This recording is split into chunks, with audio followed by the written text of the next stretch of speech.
As I've said before, trauma and grief transport you to a new reality. Your ticket is stamped and you're pushed onto a moving train, headed towards a new life without so much as a warning. Your perceptions of yourself and everything around you shift to varying degrees of disorientation. I recall feeling extremely disconnected from everyone and everything after Allison died, including my own body.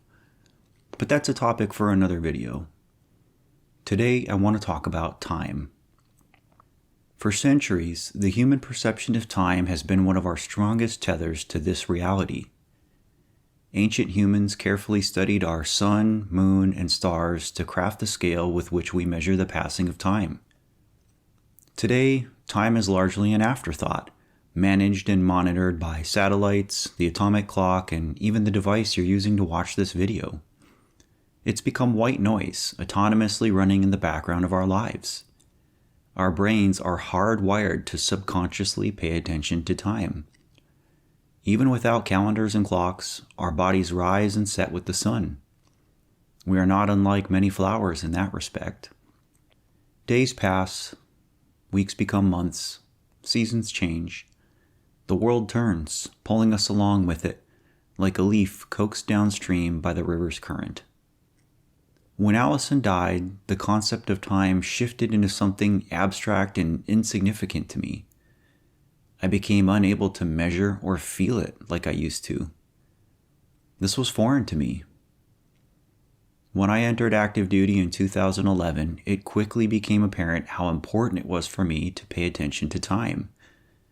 Tasks, deadlines, and appointments are all large measures of productivity in the military. Time management was a critical part of my rigid structure. But after she was gone, I became trapped in a time bubble. Inside this bubble, my world had stopped. The normal cues of everyday life didn't prompt me like they used to. My body did not ask me for food or sleep anymore. The meal and bedtime signals were not received.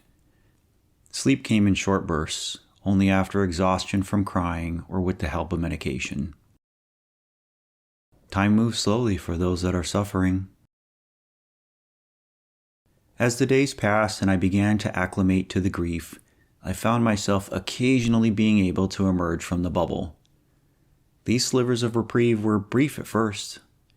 The undertow of sorrow would quickly submerge me again when I made it up for air. But every time I managed to surface, I was surprised at how much time had passed. The days slid into weeks, then months. The world had kept turning. The army of people who had pledged their support in the early days had only a few dedicated soldiers left. This adds to the loneliness of grief. It feels like it's only happening to you. You feel deserted.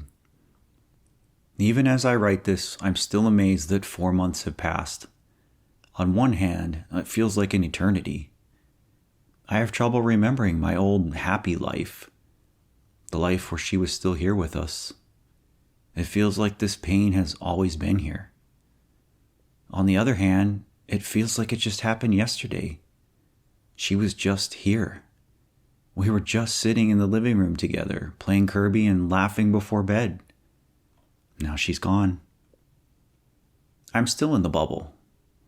But just like with the shadow of grief, I've gotten used to it. It's become less murky and suffocating in time. Every day before bed, I sit down and write a page in my journal to Allison, a practice I've vowed to maintain for a year. I still often remark to her about the passing of time. I wonder what her perception of time is like in the afterlife. Does she realize it's been 4 months since she passed? Or did God just hit the fast forward button for her and we're already there with her? I won't know the answer to these until it's my turn to join her. In the meantime, I'll keep turning with the world. I pay less attention to time these days. It's freeing in a way. Measuring the days since Allison left is a catch-22. It's a constant reminder of how much of this terrible new life we've endured, but an equal reminder of how much time without her we've survived. Have you found yourself in your own bubble? Perhaps you also neglected bills, chores, or even your own health because you couldn't perceive the passing of time associated with these things. I'd love to talk about it with you. Please leave a comment, share your story with us. Thank you for watching. As always, be patient, be kind, and love yourself. See you soon.